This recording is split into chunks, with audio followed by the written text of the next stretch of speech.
Bagaimana supaya hati dan pikiran kita selalu merasa tenang, Buya? Karena kita sebagai manusia biasa dalam menghadapi cobaan hidup masih suka gelisah, Buya. Ya, terima kasih, Buya. Wassalamualaikum warahmatullahi wabarakatuh. Waalaikumsalam warahmatullahi wabarakatuh. Pertanyaan sedikit. Sebetulnya ketenangan itu adalah dia bicara bagaimana hati dan pikiran saya agar tenang. Tenangnya hati dan pikiran bukan dengan tenangnya jasad. Maka yang perlu ditata adalah pikiran dan hati. Bukan berarti ketenangan hati itu adalah karena banyaknya duit, bukan. Itu orang kaya juga gelisah kok kadang-kadang. Bukan ketenangan batin itu karena suaminya ganteng, tidak. Atau istrinya cantik, bukan. Jadi memang ketenangan murni di dalam hati kita. Nah, tinggal sekarang itu bagaimana agar hati itu tenang. Jawabannya sederhana, hati dan pikiranmu kau sambungkan dengan apa dan siapa. Kalau hati dan pikiranmu engkau sambungkan dengan sesuatu yang bikin gelisah, ya gelisah. Coba. Kalau hati dan pikiranmu, orang boleh mencari dunia, tapi tidak boleh menggantungkan hatinya dengan dunia tersebut. Sehingga kalau orang menggantungkan hatinya, mengikat hatinya dengan dunia, lihat, di saat tidak mendapatkannya dia gelisah. Di saat mendapatkannya hilang pun susah. Ada orang duitnya hilang tenang saja kok, ajib. Karena dia tidak mengikat hatinya dengan dunia tersebut. Maka dengan Allah lah itulah. Ketenangannya ada dengan Allah. Kalau sudah orang dengan Allah duitnya hilang nggak susah, malah ngasih 1 miliar bangun pondok. Coba. Lah kok bisa ini?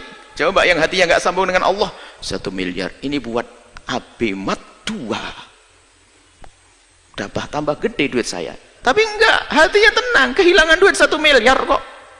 Ini duitnya jatuh 100.000, puyengnya setengah mati, nangis-nangis. Nah ini urusannya hati kita dengan siapa? Nah kalau sudah urusan kita hati kita dengan Allah, mudah. Allah, apapun di saat dia sakit, lihat, sakit jasadnya sakit. Tapi kalau dia kenal Allah, dia akan tahu bahwasanya akan ada imbalan di hadapan Allah Subhanahu Wa Taala. Maka rasa sakit akan terreda dirasakannya, menjadi tidak separah. Tidak semakin sakit. Sama itu loh, kok jauh sekali imbalan di akhirat, kok lama banget ya. Itu saja ibu yang hamil tua nggak bisa melahirkan, bawa ke dokter, ambil pisau dokter, buka perut saya. Duh, dengan senang hati dia sakit, lihat banyak, senang. Ada sesuatu yang lebih menyenangkan dia. Apakah dia susah? Ya enggak. Begitulah sebetulnya ujian dari Allah di dunia ini. Tergantung harapan kita tuh di mana.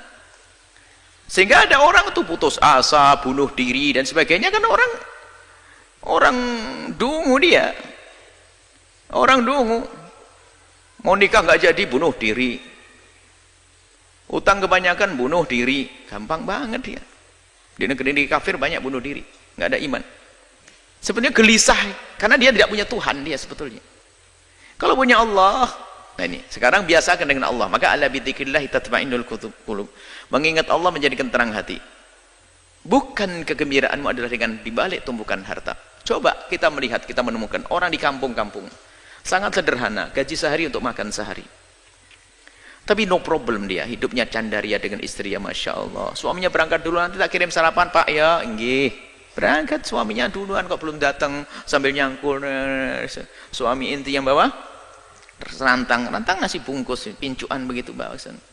Makan, Pak ya, pulang nanti bawa sayur suaminya, tatanya Pak dapat burung, dapat ikan sedikit. Nggak pernah punya problem dia. Kayak orang punya istana itu. Tapi yang rumahnya gede, mobil mewah itu belum tentu senang dia, karena urusan bukan dunia, gelisah. Kita pernah ngisi pengajiannya orang kaya, kayaknya gelisah semuanya. Mulai dari gelisah rumahnya, sertifikatnya di bank semuanya ada. Mulai gelisah kebanyakan duit, gelisah kebanyakan duit. Kok bisa gimana? Ini punya 2 perusahaan saja, saya sering ditinggal sama suami saya. Sekarang membuka perusahaan di luar negeri, Bu ya. Bagaimana senasib saya nanti? Wah, tambah susah dia. Macam-macam orang lain, bingung nih manusia itu karena hatinya tidak dengan Allah. Maka ada bidzikrillah tatma'innul qulub.